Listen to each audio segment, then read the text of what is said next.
여러분, 로마서인데요. 이번 주가 로마서 1장부터 그 마지막 절까지, 마지막 장까지 리딩 지저스를 통해서 읽는 그런 주였습니다. 여러분, 로마서 읽으시면 어떠한 감정들, 어떠한 생각들이 드셨습니까? 괜히 읽었다. 복잡한 내용들이 상당히 많이 있습니다. 여러분, 그 바울께서 그러니까 죽기 얼마 전에 마지막으로 쓴 책이 로마서였단 말이에요. 그럼 이제 죽기 얼마 전에 마지막으로 썼다라고 한다는 건 무슨 뜻이 있을까요? 결단한다는 뜻이에요. 결단. 어떠한 것들을 결단하시죠? 많은 것들을 집대성해서 이걸 남겨야 되겠다라고 하는 그러한 바울의 의도와 마음이 담겨져 있습니다. 그러니까 여기저기에서 그 자기의 생각들, 바울 자신의 생각들을 담아야 되니까 많은 사상들, 많은 내용들, 많은 단어들, 문장들, 그 깊이들이 다른 문체들보다 훨씬 어려운 것이 여러분 사실입니다. 바울께서 로마에 있는 교회들을 온전하게 하려고 로마서를 썼는데, 여러분, 바울 로마에 있는 로마 교회 성도들을 만났을까요? 만나지 못했을까요? 고린도 전서, 고린도 후서, 빌립보서, 디모데 전후서, 빌립보서는요, 빌립보 교회 성도들 만났었던 사람들에게 쓴 편지란 말이에요. 로마서는 어땠을까요? 로마서 만났을까요? 만나지 못했을까요? 여러분, 만나지 못했습니다. 로마에 갔었던 바울, 어떤 상태, 로마에 가자마자 어떤 상태가 되었죠? 감옥에 갇힌 상태가 되었잖아요. 그럼 그 감옥에 갇힌 상태, 어떤 감옥에 갇혔을까요? 가택연금이에요. 가택연금. 이렇게 기본으로 알아두시면 좀 편하실 것 같아요. 일반적으로 감옥에 있었던 것이 아니고 가택연금과 같은 상황에 빠져서, 가택연금이기 때문에 많은 사람들이 또 들어오고 나가게 되고, 이런 들어오고 나감에 따라서 바울께서 이제 복음을 또 한 번 전하셨겠다라고 하는 상상들을 우리가 할 수 있습니다. 그렇게 적혔던 로마서를 보니까 1장부터 11장까지 구원에 관한 이론들을 말씀하시는 거예요. 뭐에 관한 이론들을 말씀하신다고요? 구원에 관한 이론들. 어렵습니다. 이론들이기 때문에. 이 이론이 나오면, 실제가 나오면 편한데 이론이 나오는 것 때문에 어렵다는 거예요. 여러분, 그런데 오늘부터 그 구원에 근거한 실전편을 읽은 거예요. 12장 1절에서 읽은 절수까지 실전에 관한 내용입니다. 사실 구원에 관한 그러한 이론들을 저와 여러분들이 나눴다면 어땠을까 고민해 봤습니다. 이미 지난주에 로마서 본문을 5장으로 설정을 했고, 그 계획대로 하는 것이 당연한데, 그 큰 어떤 하나님의 깊은 사랑을 30분 안에 담는다. 야, 이거 어려운 문제다. 제가 이런 생각이 들었단 말이에요. 그래서 오늘 본문으로, 실전으로 가는 것이 잘했다라고 생각이 듭니다. 오늘의 본문이 로마서의 실전편인데요, 논리나 이론이 아닙니다. 11장까지 계속 되어 왔었던 긴 문장들도 없습니다. 마치 도덕 교과서를 보는 것처럼 단어가 쉬워서 이해가 잘 됩니다. 문장이 짧습니다. 그런데 여러분, 우리가 알아야 될 것이 있죠. 삶에 적용을 시키는 게 이론을 이해하는 것보다 훨씬 더 어렵습니다. 듣기는 쉬워도 실천이 이론보다 어려운 법이에요. 우리가 읽은 1, 2절은 실천의 대전제와 같은 그러한 말씀입니다. 그런데 혼자 하라고, 니네들 해야 돼 라고 하는 그러한 강요의 말씀이 아니라, 그렇게 할 수 있다라고 하시는 근거의 구절들을 제공하고 계시는 거예요. 그 근거들을 제시하는 것이 한 단어 안에 있는데, 여러분, 어떤 단어일까요? 우리 1절과 2절을 다시 한번 읽어보시겠습니다. 시작. 형제들아, 내가 하나님의 모든 자비하심으로 너희를 권하노니 너희 몸을 하나님이 기뻐하시는 거룩한 산 제물로 드리라. 이는 너희가 드릴 영적 예배니라. 혼자 하라고 내버려 두신 것이 아니라, 너희가 할 수 있다라고 얘기한 것이 아니라 그 근거를 숨겨두신 단어가 있는 거예요. 저 1절과 2절 안에 너희들 그렇게 할 수 있다, 살아있어서 영적인 제물로 너희 자신들 드릴 수 있다, 그것도 기쁨으로 드릴 수 있다 라고 하는 그 한 단어가 저 1절, 저 긴 구절 안에 있는 거예요. 뭘까요? 질문. 그 근거를 삼으신 거. 야, 너희 할 수 있다니까, 그렇게 될 수 있다니까. 그 근거가 어떤 단어일까요?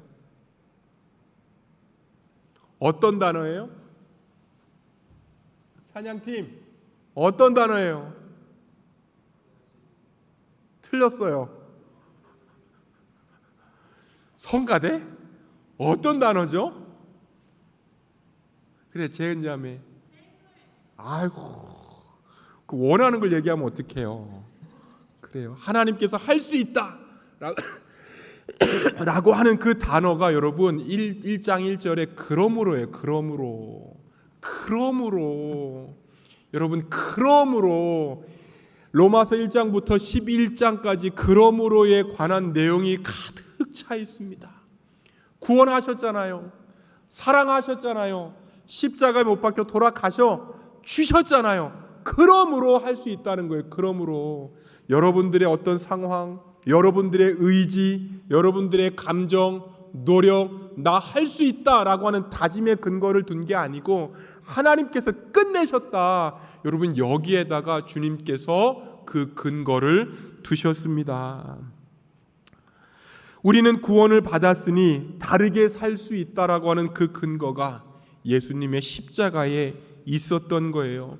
오늘의 실천을 강요하기 위해서 구원을 먼저 소개한 것이 아니라 하나님께서 저와 여러분들에게 먼저 주신 그 구원의 깊이와 사랑의 넓이가 우리로 하여금 그렇게 할 수 있는 담력과 용기를 주셨다라고 한다는 것입니다.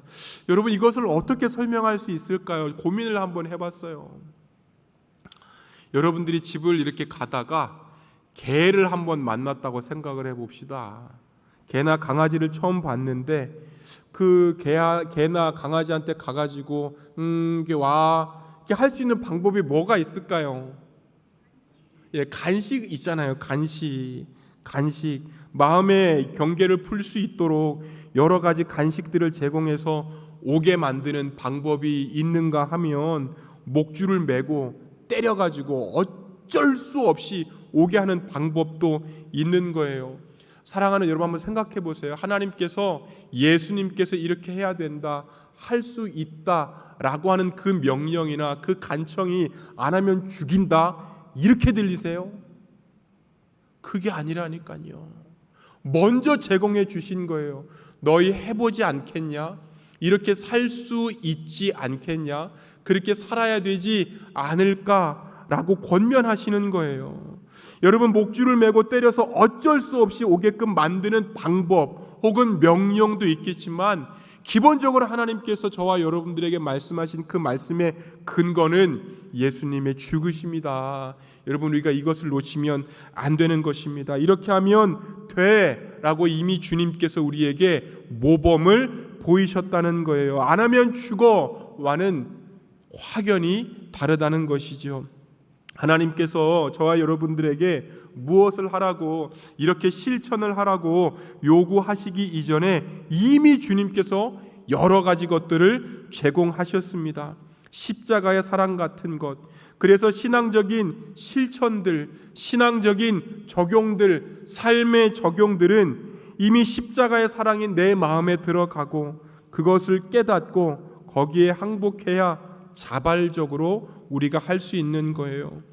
예수님의 십자가의 사랑, 죽으심, 이 예수님의 죽으심이 우리에게 제공이 되었습니다. 그러므로 저와 여러분들이 할 수 있는 거예요. 내가 무언가를 실천할 수 있는, 내가 무언가를 해결할 수 있는 능력을 가지고 있지 않은데, 그런데도 성경이 이야기할 수 있는 그 그러므로는 저와 여러분들한테 그 근거가 없다는 거예요. 내가 믿었으니까, 내가 변화되었으니까, 이런 것이 아니라 예수님이 죽으셨으니까, 여러분, 예수님이 죽으심으로 여러분들의 신분과 운명과 지위가 바뀌었습니다. 예수님이 죽으심으로 내 죽음의 운명을 주님께서 당신의 죽음에 묻으신 거예요. 예수님이 죽으심으로 내 죽음의 운명을 주님께서 당신의 죽음에 묻으셨다고요. 예수님이 부활하심으로 나의 운명을 부활과 승리로 바꾸어 놓으셨습니다. 그러니까 예수님을 믿는 것이 무엇인지 알아라. 이것이 전제가 되는 거예요. 내가 했다. 약한 나에게 그 근거가 있지 않습니다. 너가 한 게 아니라 내가 한 거다라고 말씀하신 거예요. 이러한 말씀에 근거하여 그러므로 이 한 단어가 그 초반에 등장하게 됩니다. 여러분 1절 한 절 다시 읽어보시겠습니다. 시작. 그러므로 형제들아 내가 하나님의 모든 자비하심으로 너희를 권하노니 너희 몸을 이는 너희가 드릴 영적 예배니라. 이는 너희가 드릴 영적 예배니라. 여러분 1절 마지막 절을 보니까요, 너희가 드릴 영적 예배니라 라고 1절을 마무리하고 있습니다. 여러분 영적 예배 혹은 예배, 우리가 좋아하는, 여러분들이 좋아하는 그러한 예배를 생각하면 어떠한 생각들이 드십니까? 우리가 예배를 생각하게 되면요, 두 단어가 보통 생각이 납니다. 어떤 단어가 생각이 나죠? 예배하면 이 두 단어를 빼놓을 수 없습니다. 뭐죠? 신령 나왔습니다. 또 신령과 진정, 신령과 진정, 영과 말씀으로 드린다는 뜻이에요. 우리는 그렇게 알고 있는데 오늘 바울의 말씀을 보니까 이러한 신령과 진정, 영과 말씀 외에 또 다른 예배의 개념을 한 가지를 더 가지고 왔습니다. 여러분 뭘까요? 어떤 마음이나 신령과 진정, 정성 이런 상태가 아니라 한 가지 더 추가가 된 게 뭐예요? 예배라고 하는 거 드리는 거래요. 드리는 거. 드릴 예배니라. 드리는 거래요. 그런데 뭘 드린대요? 거룩한 산 제물을 드리래요. 근데 그 거룩한 산 제물이 도대체 무엇일까? 이걸 또 보니까 정확하게 쓰여진 것이 오늘의 본문 거룩한 산 제물로 드리라래요. 뭐라고요? 거룩한 산 제물로 드리라. 뭐를? 너희의 몸을. 여러분 우리의 몸을, 우리의 생각을, 우리가 소중히 여기는 것들을 산 제물로 드려라 라고 한다는 것입니다. 그래서 여러분 영적인 예배라고 하는 것은 내 몸, 우리의 몸을 기뻐하며 드리는 것이 영적인 예배입니다. 그렇다면 이렇게 영적인 예배를 드리는 것이 예배당 안에서만 나타나는 것이 아니라 우리의 일상생활 속에서도 적용이 됨을 알 수 있는 것이죠. 너희의 몸을 하나님께서 기뻐하시는 거룩한 산 제물로 드리도록 항상 준비하십시오. 여러분 이것이 원뜻입니다. 거룩한 산 제물로 드릴 수 있도록 항상 준비하십시오. 그리고 그렇게 살 수 있도록 그 뜻을 정하면 그 뜻을 나의 옆에 두고 사십시오 라고 하는 게 원문과 가까운 뜻인 거예요. 그렇게 살 것, 다짐하는 것, 어떤 특정 상황에서만 하는 것이 아니라 일반적으로 삶을 살아갈 때에, 평상시에, 이런 밥 먹을 때, 학교 갈 때, 그 무엇을 할 때도 하나님께서 거룩한 산 제물로 여러분들을 받으시기를 원하신다는 거예요. 언제든지 제물로 드려질 것을 염두하시고 다짐하시고 살아가시는 저와 여러분들 되시기를 원합니다. 여러분 복음을 구체적으로 나의 인생에 담으셨으면 좋겠습니다. 복음을 구체적으로 여러분들 시간 속에 담으셨으면 좋겠습니다. 그래서 그 아들 된, 그 자녀 된 명예로운 길들을 혼탁한 세상 가운데서도 믿음으로 걸으셨으면 좋겠습니다. 안 하면 가만 안 두겠다라고 하는 조건절이 아니라 이미 하나님께서 다 그렇게 하실 수 있도록 만들어 놓으셨으니까 저와 여러분들은 선언하고 선포하고 마음을 잡아서 하나님 당신의 뜻대로 그렇게 하겠습니다 라고 하는 고백의 선포만 있으면 되는 거예요. 구원이 무엇인지를 누리면서 죄악이 이토록 넘치는 세상 가운데서 새로운 피조물로 사는 영광이 무엇인지 여러분들이 삶 속에서 보여주시기를 원합니다. 그렇게 우리가 산 제물로 살아갈 수 있도록 주님 모든 것을 다 마련하셨는데, 이와 더불어서 바울은 몇 가지로 방향들을 설정해 주시는 거예요. 2절 한번 읽어보시겠습니다. 시작.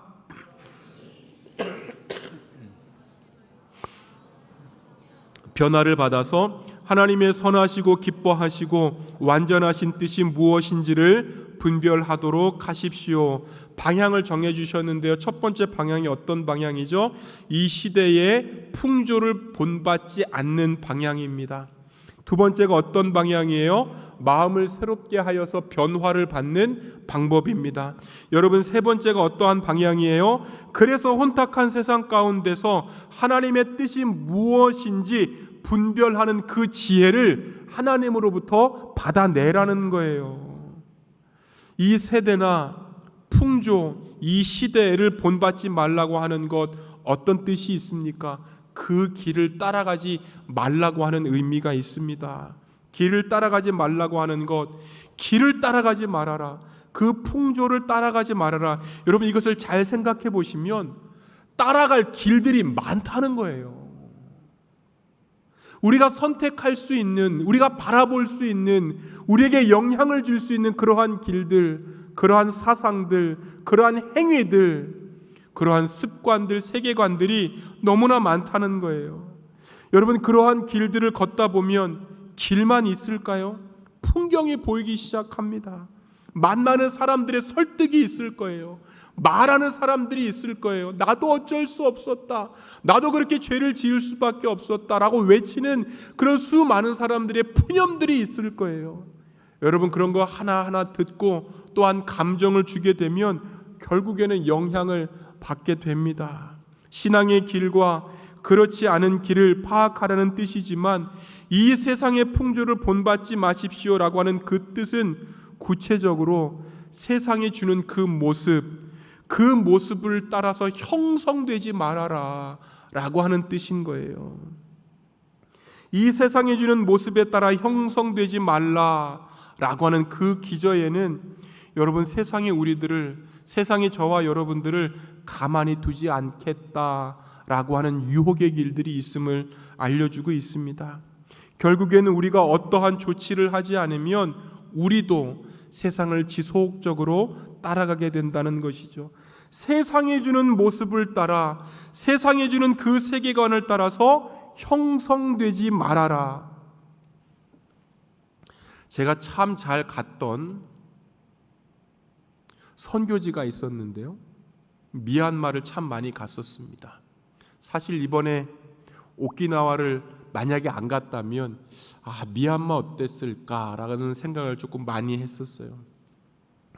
갈 곳도 많고 참 이렇게 힘든 나라이기도 하고 도움도 많이 요청이 되어서 미얀마 좋겠다 했었는데 쿠데타가 워낙 심하게 일어나서 가지는 못했습니다. 이 미얀마 혹은 동남아, 태국, 라오스 이런 지역의 종교가 보통 어떤 종교가 이렇게 있죠?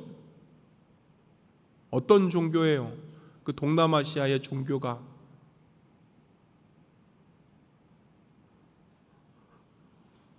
어떤 종교예요? 그래요.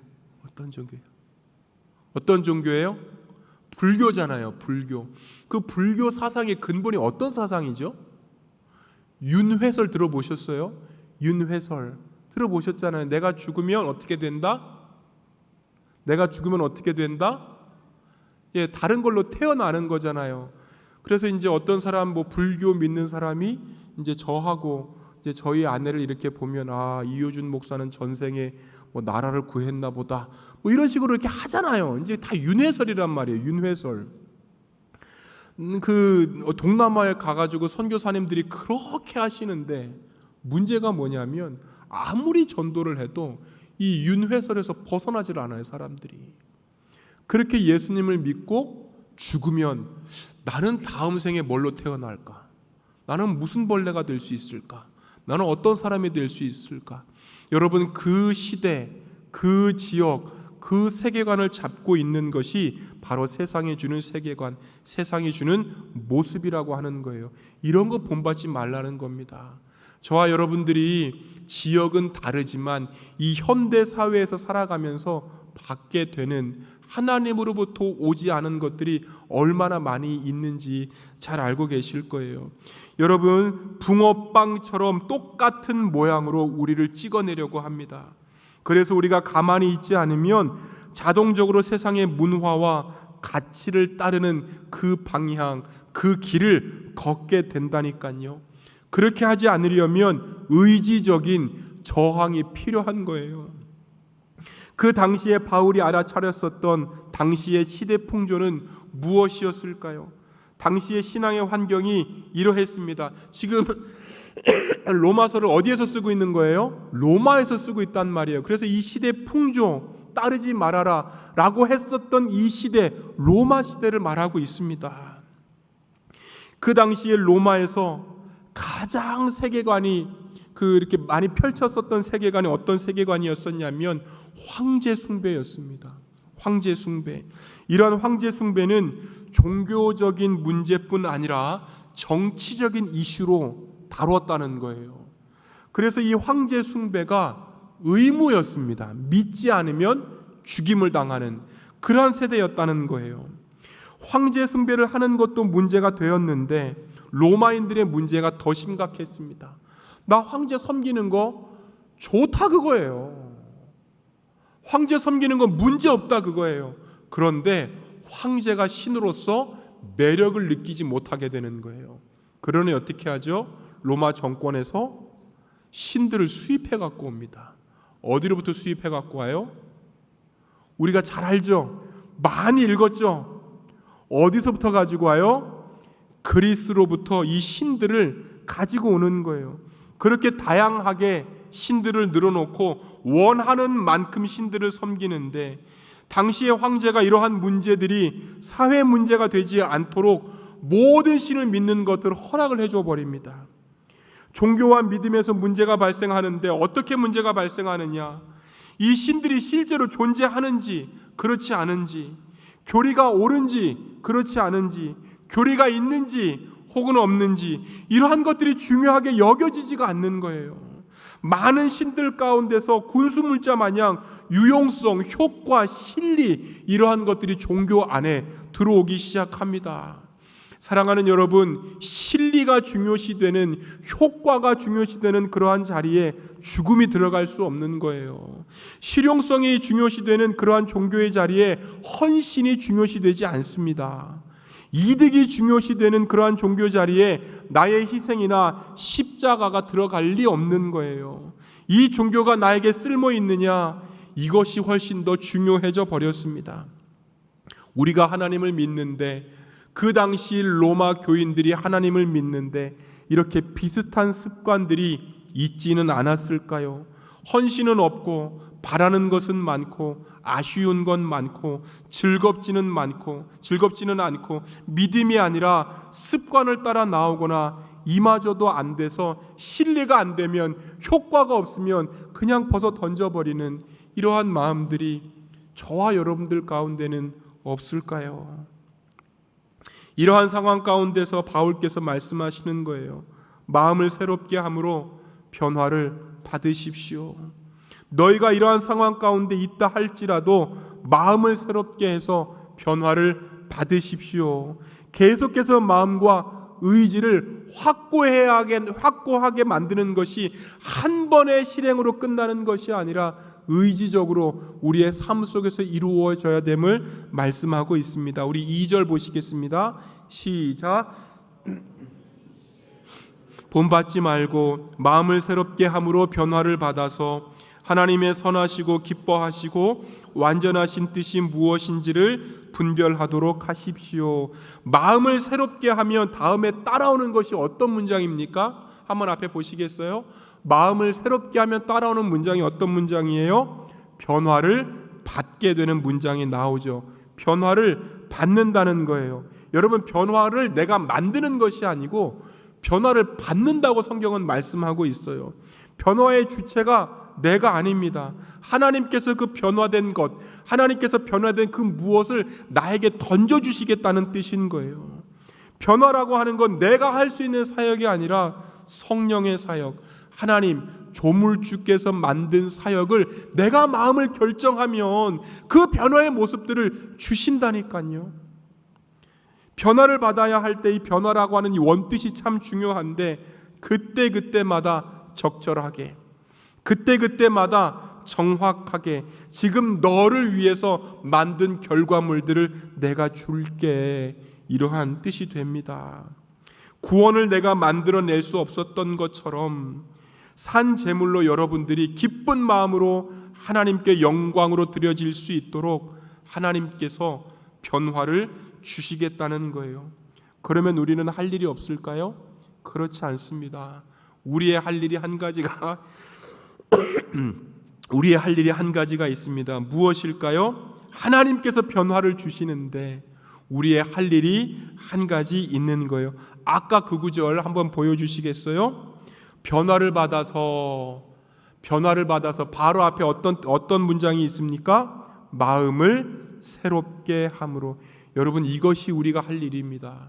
마음을 새롭게 하는 것, 마음이라고 하는 것, 감정이 아니라 어떤 흔들리는 그러한 기분이 아니라 혼탁한 세상에서 이미 우리에게 알려주신 생각, 이미 우리에게 주어주신 그 의미에 여러분들의 생각을 조정하고 내가 다시 그렇게 살겠습니다라고 마음을 다 잡는 것입니다.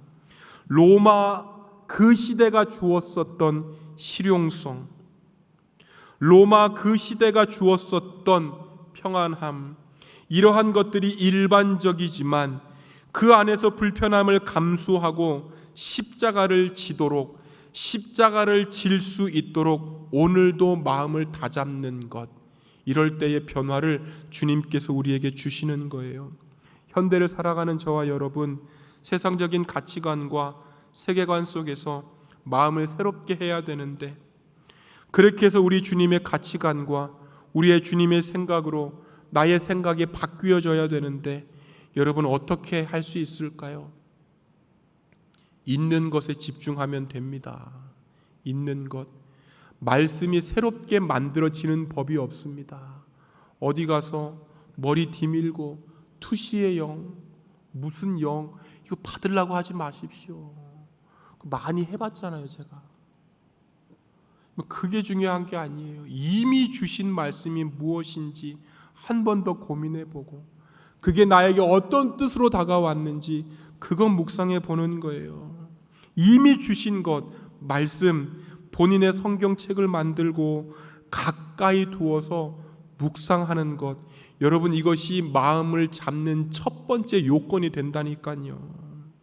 여러분, 이러한 부분에서 여러분 제가 안타깝지만 한마디 하기를 원해요. 청년들, 본인의 성경책도 없고 구약에서는 창세기밖에 모르고 신약에서는 마태복음 이외에 나가본 적도 없고 그거 어떻게 하려고 그래요? 성경책을 보니 그렇게 안위받는, 위로받는 말씀에만 다 형광펜 쳐져 있고 그거 어떻게 하려고 그래요? 여러분, 좋은 말씀에만 집중하는 거, 여기에 있는 그 말씀만 가지고 있는 거, 여러분 실용성에서 아직 벗어나지 못한 모습이라니까요. 여러분들 아주 가까이의 말씀을 가까이 하시는, 바로 옆에 두시고 하나님 뭐라고 말씀하시는지 듣는 한 분 한 분이 되시기를 원합니다. 주님 주신 말씀으로 돌아가겠습니다 라고 마음 먹는 거예요. 그렇게 하겠습니다 라고 마음 먹는 거예요. 마음 먹은 우리에게 성령께서 변화를 주시고, 마음 먹은 우리에게 성령께서 말씀하셨을 때에 누구야 이거다 라고 말씀하시는 적이 없어요. 반드시 성경 안에서 주님은, 성령님은 제안하셔서 말씀하시는 거예요. 그 변화, 그 말씀, 그것이 세상과 주님의 것을 이 세상 가운데서 분별하는 것입니다. 여러분 쉽지 않습니다. 그렇게 마음 먹어서 분별하고 산 제물로 제가 드려져야 되는데, 산 제물로 여러분들이 드려져야 되는데, 그래서 우리도 주님처럼 희생이 되어져야 되는데, 희생된다고 하면 나만 손해보는 것 같고 나만 죽어버리는 것 같고, 이런 문제에 대해서 어떤 사람은 심각하게 얘기하는 거예요. 세상에서 볼 때 예수님이 바보 혹은 호구로 보이셨던 것처럼 우리도 호구되는 인생을 살라는 거예요. 죽는 그 인생 살라는 거예요. 이렇게 실천의 전제를 말씀하시고 진짜 실전의 자리로 들어가는 것이 여러분 3절 말씀입니다. 여러분 한번 읽어보시겠습니다. 시작. 그 이상의 생각을 품지 말고 오직 하나님께서 각 사람에게 나누어 주신 믿음의 분량대로 지혜롭게 생각하라. 5절 읽어보시겠습니다. 시작. 이와 같이 우리 많은 사람이 그리스도 안에서 한 몸이 되어 서로 지체가 되었느니라. 여러분, 로마 교회에서 가장 큰 문제가 믿었던 로마 교회 교인들과 나중에 믿게 됐었던 유대 교인들 간의 심각한 다툼이었습니다. 그러니 교인들 간의 상호 원리가 이 3절 안에 담겨져 있는 거예요. 실용성, 실리의 문제로 옆에 있는 사람들을 대하는 것이 아니라 섬김의 문제로 대하라는 거예요. 예수님께서 그렇게 하셨던 것과 같이 섬김의 문제로 사랑을 가지고 옆에 사람들 보라는 거예요. 좋으면 하고 싫으면 마는 그러한 실리나 감정의 문제가 아니라 한 몸이라고 하는 연합과 섬김이 있었습니다. 하나님께서 사랑을 보여주셨기에 그 말씀에 순종할 수 있고 그 은사대로 섬길 수 있는 거예요. 여러분, 여러 가지 은사들로 공동체를 섬기는데 이러한 일들을 섬길 때에 감정들이 6절에서 8절에 드러나게 됩니다. 성실함들, 정직함들, 부지런함들, 이러한 것들 즐거움들로 하라. 바울께서 공동체 이러한 신앙에서 가장 중요하게 여기셨던 것이 바로 덕이라고 하는 신학입니다. 공정하고 넓게 이해해주고 받아줄 수 있는 그러한 마음이라는 것이죠. 이러한 마음과 인격들, 실리와 거리가 먼 거예요. 실용성과 거리가 먼 겁니다. 하나님께서 하셨던 그러한 희생들, 섬김들이 저와 여러분들의 기본 전제로 주님께서 이미 끝내셨다. 이것을 다짐하고 나아가는 여러분들 되시기를 원합니다. 합창이라고 있는데요, 우리 여기 성가대 합창하고 있잖아요. 그렇죠? 이 합창을 하면 누군가는 베이스로, 누군가는 소프라노로, 누군가는 알토로, 여러분 이렇게 묶였는데 왜 나는 소프라노라고, 왜 나는 저기 테너냐고, 왜 나는 베이스냐고, 여러분 이렇게 묶이고 나뉜 것들을 비인격적이라고 얘기를 하면 제가 할 말이 없습니다. 이 합창을 생각하면요, 내 목소리가 크게 들어가지 않고 또 나의 목소리만 나뉘는 것이 아니라 둘이 가는 목소리, 넷이 가는 목소리, 이렇게 갈 수 있는 것에 확인하는 거예요. 합창을 하게 되면 제일 중요한 파트가 무슨 파트일 것 같으세요? 합창을 하면 어느 파트가 제일 중요할 것 같으세요? 지휘자님 무슨 파트예요? 베이스를 합니다. 베이스. 아니, 원고가 베이스라고 나와 있어가지고 말을 끊을 수밖에 없었습니다. 예. 합창을 하면 베이스가 제일 중요하답니다. 그 베이스가 제일 어렵기 때문에 사실은 아무나 갖다 넣습니다. 멜로디가 아니니까 들어와서 신통하지 않으면 다 베이스 되는 거예요. 여러분, 믿는 자들이 인생을 이렇게 살아가는 사람들이에요. 이걸 알아야 됩니다. 멜로디를 받쳐주는 그 맛을 모르면 기독교 신앙의 위대함을 모르는 거예요. 이것을 모르면 꼭 뒤처지는 것 같고, 여러분 이것을 모르면 의심할 수밖에 없고, 이러한 베이스로 나의 인생이 받쳐지는 인생이다, 이거를 인정하지 못하면 꼭 호구와 같은 그러한 인생 아니겠느냐라고 생각한다는 거예요. 억울해할 수밖에 없습니다. 그런데 하나님께서 인생이 이렇게 만드셨다는 거예요. 저와 여러분들 믿는 자들의 인생을 이렇게 까셨던 인생, 죽음의 인생, 산 제물로 드려지는 인생이라는 것, 이것이 우리 신앙의 기본 바탕입니다. 아브라함에게 하나님께서 아브라함을 복 주신 것과 같이 너는 복의 근원이 될지라. 예수 그리스도께서 우리의 구원이 되셨다, 죽으셨다, 이걸 가지고 살아나가는 거예요. 사랑하는 여러분, 한 주를 살아나갈 때에 하나님께서 원하시는 산 제물로 기쁘게 내가 드려지는 것이 무엇입니까? 이 상황 가운데서 내가 주님 앞에 영광으로 드려지는 것이 무엇입니까? 한 번 더 고민해 보시고 하나님 허락해 주신 그 마음, 변화가 있으실 때에 순종하며 나아가시는 저와 여러분들 한 명 한 명 되기를 축원합니다. 기도하시겠습니다. 도우시는 하나님 감사합니다. 우리 청년들 마음과 생각 가운데에 하나님, 예수님의 십자가, 예수님의 죽음, 또한 예수님의 마음, 예수님의 희생, 하나님, 이러한 것들이 있기를 원합니다. 내가 잘 나가는 것, 승승장구하는 것, 이러한 것들보다 먼저 예수님께서 나를 위하셔서 죽으셨다라고 하는 그 사실 가운데에 내가 나의 믿음을 두기를 원합니다. 주님이 이 시간 축복하시고 그렇게 되도록 허락하여 주옵소서. 믿고 감사드리며 예수님의 이름으로 기도하였습니다. 아멘.